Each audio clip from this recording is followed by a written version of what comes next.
Bonjour à tous, aujourd'hui une nouvelle vidéo sur la E30. On va s'occuper de tout ce qui est freinage, donc on va refaire les étriers à l'avant, changer les disques et plaquettes et s'occuper du système de tambour à l'arrière pour avoir une voiture qui freine. Voilà, donc place aux images.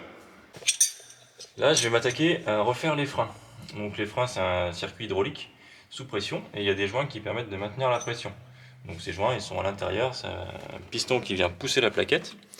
Et tout ça est maintenu en pression du coup par les joints. Donc ce que je vais faire, je vais démonter l'étrier, sortir le gros piston et remplacer les joints pour être sûr que quand je freine ça lâche pas. Parce qu'avec avec le temps les joints ils peuvent craquer en fait et c'est là que ça devient dangereux. Donc je vais en profiter pour changer évidemment les disques et les plaquettes qui sont bien usés et également ces flexibles là qui avec le temps ils craquent, c'est du caoutchouc. Donc tout ça en neuf pour être tranquille.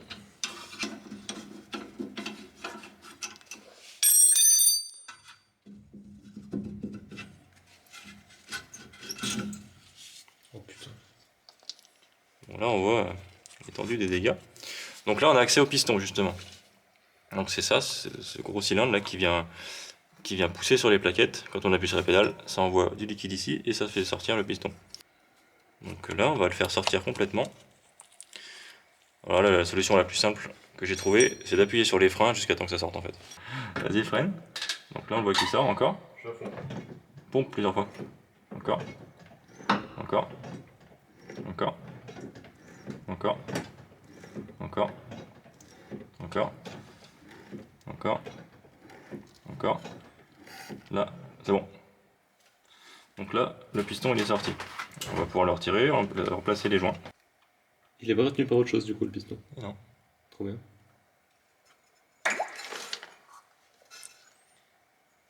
Donc là il est en nickel, il est en super état. Et comment il revient? Bah, la puissance. Non, il revient parce qu'on n'appuie pas dessus et le disque il a peut-être un léger voile, je pense. Comme ça. De la sorcellerie. Malox. Hop. Donc là, ce qui se passe souvent en fait, c'est qu'il y a de la rouille qui vient se mettre à l'intérieur ici et sur le piston, et ce qui fait que c'est là que les freins ils grippent en fait. Donc bah là pour le coup, c'est cool, c'est pas le cas. Donc là, je vais remplacer ce joint là. Alors là, il y avait quand même un petit peu de saleté tout au fond. Donc ça fait du bien de démonter ça.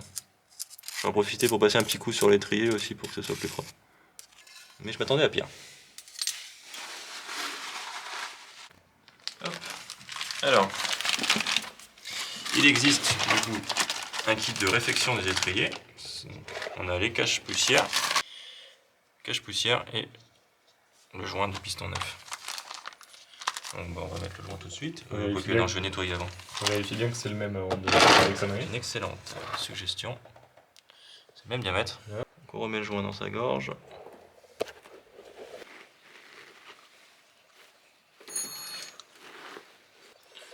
Et on va remettre le soufflet.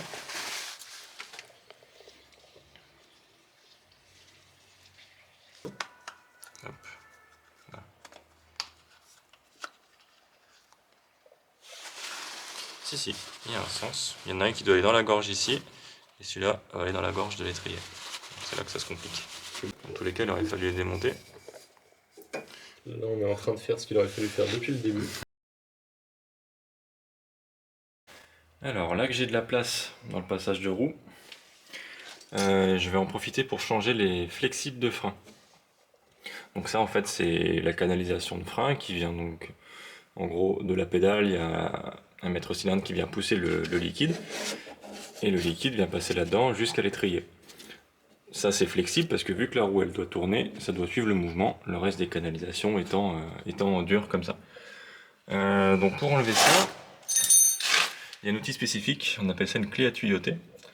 Donc c'est une clé avec une fente comme ça. Et grâce à celle-là, on peut prendre justement, hop, comme ça autour du tuyau pour tenir l'écrou.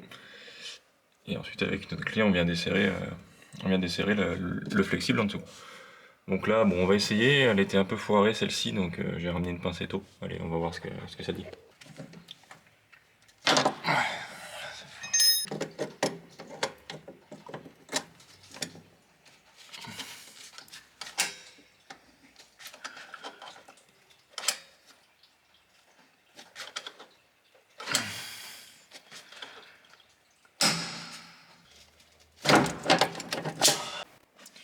Bon, elle ne vient pas. Ça c'est foiré, ça arrive souvent hein, sur les vieilles voitures, c'est tout rouillé. Donc ce que je vais faire, je vais regarder peut-être pour en refaire une complète. Donc la ligne ne doit pas être bien longue. Hop. Donc la ligne elle passe là. Et elle ressort dans le passage de roue, donc au pire je la change.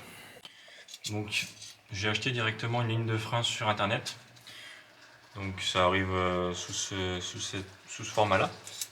On voit donc là la pièce qui a foiré, c'est ça. On peut aussi hein, les faire soi-même, il faut une machine pour faire cette petite boule là. Bon, ça valait 3 €, alors je me suis pas embêté à trouver une machine, je l'ai acheté directement. Donc bah, maintenant je vais espérer que ce soit la bonne longueur. Donc ça arrive sous ce format là, mais on les tord comme on veut pour que ça reprenne la ligne de la caisse en fait. Donc là, je vais vous montrer ça. Alors pour moi, celle qui va à la roue avant gauche, ça va être la petite là, tout au fond. Ouais, bon, c'est difficile à vous faire voir, mais voilà. Donc il faut juste dévisser en dessous du maître cylindre. Et normalement elles sortent. Elles sont moins grippées que sur les freins généralement, celles sur le maître cylindre. On va voir si on a de la chance ou pas. Bon bah j'ai réussi à l'avoir. Donc ça tourne, c'est cool, je vais pouvoir la remplacer facilement. Donc là le bocal il est plein de liquide encore. Oui, c'est peut-être vidé. Bon, si jamais, n'hésitez pas à mettre une bassine en dessous le maître cylindre de frein, parce que le liquide il va sortir par l'endroit où on va enlever le tuyau. Là j'ai sorti le raccord. Et maintenant on va pouvoir tout sortir. Alors bon, j'ai coupé le raccord là. Et je vais pouvoir sortir le tuyau maintenant. Hop. Alors là maintenant le tuyau d'origine est coupé. Alors pour sortir le bout de raccord qui était foiré, je l'ai découpé à la scie. Il ne restait plus que cette solution et au final ça se passe très bien, donc j'ai rien endommagé. On va pouvoir mettre les éléments neufs maintenant. Alors j'ai repassé la nouvelle ligne. Donc on la voit, elle fait pas tout à fait le même chemin que l'origine. En fait, vu qu'elle était plus longue, j'ai fait une boucle. Et ça va très bien au final. Donc elle part du maître cylindre et elle arrive au niveau de la durite, enfin du flexible plutôt. Donc elle arrive au niveau du flexible. Donc là comme ça j'ai plus qu'à remonter mon étrier. Et on sera bon pour le système de freinage à l'avant. Bon, le système de freinage est remonté. Maintenant on va pouvoir mettre du liquide et purger.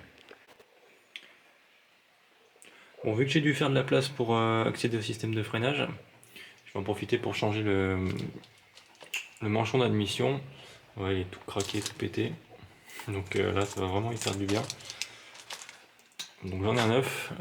J'ai vu du coup en démontant que les petits étaient aussi tout craqués. Donc c'est pareil, ça je vais les recommander. De toute façon, c'est des choses qui arrivent régulièrement sur ces vieilles voitures.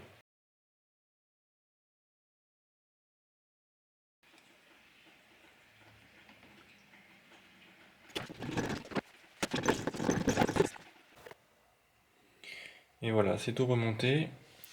Donc je rappelle ce qui a été fait, remplacement évidemment des disques et plaquettes, réfection des étriers à l'avant, changement des flexibles de frein, changement des biellettes de barre stabilisatrice et des triangles de suspension avec évidemment leurs cylindres blocs qui sont juste là. Il va me rester à faire sur le train avant les rotules et biellettes de direction. Et évidemment aussi on a changé les amortisseurs. Bon, la partie avant est terminée. Je vais pouvoir m'occuper du coup du train arrière, enfin plutôt des tambours de frein à l'arrière. Donc je vais vous montrer comment on démonte ça, comment ça fonctionne et puis comment on le refait. Bon, aujourd'hui ça sera un petit peu mieux, j'ai la chance de pouvoir être en extérieur, donc la qualité de l'image sera un peu plus au rendez-vous que ce qu'on a dans mon petit box. Donc profitez de la vue. Donc on lève la voiture, on la cale sur chandelle et on a accès au tambour de frein arrière. Donc pour l'enlever, il y a une vis BTR juste ici, on la dévisse et on va essayer de regarder pour le tirer. Des fois il faut resserrer le système de frein à main pour que les mâchoires elles se resserrent. Donc on va regarder ça.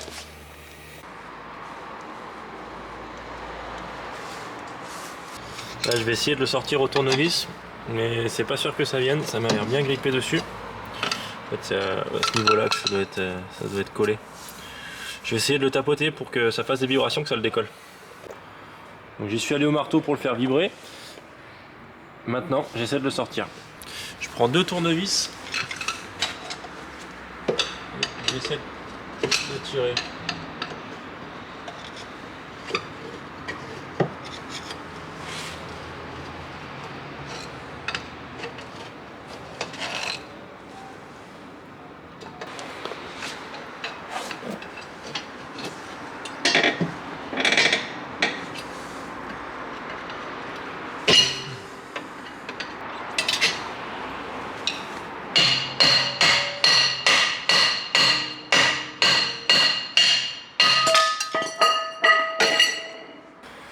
Et voilà, là on a accès du coup au système de mâchoire.